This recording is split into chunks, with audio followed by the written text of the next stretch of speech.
Halo kawan Demi Masa, kembali lagi bersama Demi Masa.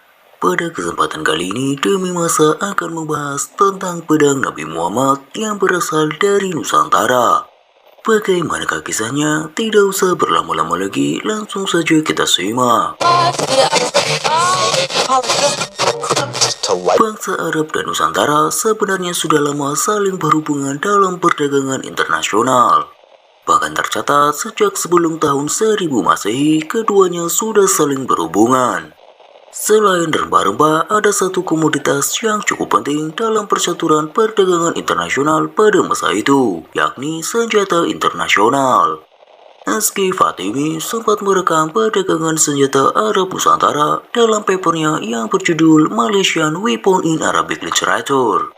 Namun karena beberapa hal peristiwa ini tak terekam secara meluas dalam khazanah historiografi Nusantara. Dalam buku Tarikhul Muluk wal Umam, Tabari sempat merekam kejadian berikut. Ketika menaklukkan Bani Kainuka, Nabi Muhammad SAW mendapatkan 3 pedang, yaitu pedang Patar, pedang Kalai, dan pedang Had. Memperkuat hal ini, Mubarak Ibnul Atsir mencatat dalam Anihaya bahwa Nabi Muhammad SAW pernah bersabda, "Pedangku berjenis Kalai." Pedang Nabi Muhammad SAW memanglah sangat banyak.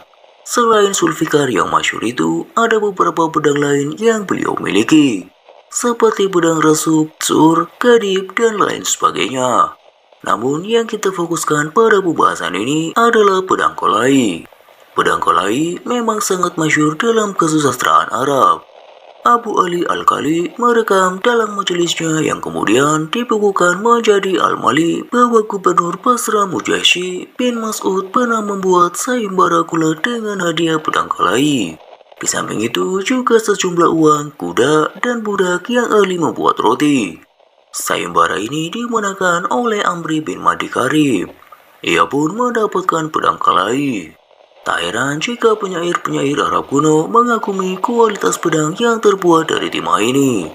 Bahkan Nuwairi dalam oknum opusnya yang berjudul Nihayatul Ibri merekam satu peribahasa bagus. Jika pedangmu sudah dikalahikan, dihin dan dibuat di Yaman, maka lengkap sudah hidupmu. Dalam Torik Arab, Hind memang cukup fenomenal dalam urusan senjata. Kemasyhuran pedang Muhammad secara harfiah berarti dihinkan adalah satu bukti tentang kualitas pedang Hind. Namun dalam pembahasan Kalain kali ini, manakah yang dimaksudin tempat asal pedang Kalain milik Nabi ini? Beruntungnya Kaswini dalam Atsarul Bilad memberitahu kita tentang asal-usul pedang Kalai dari catatan seorang utusan dinasti Samania yang pergi menuju Tiongkok pada tahun 942. Utusan ini bernama Mus'ir bin Muhalhil. Ketika menjelaskan sebuah kota bernama Kala, di masa kini dikenal dengan nama Klang di Malaysia, di Selat Malaka dekat Sumatera, Kaswini mengutip catatan Mus'ir.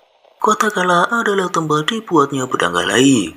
Pedang Kalai adalah pedang luar biasa dari Hind. Kota Kala adalah satu-satunya tempat di dunia di mana pedang Kalai dibuat. Jadi nama pedang Kalai merupakan Arabisasi dari nama kota Kala.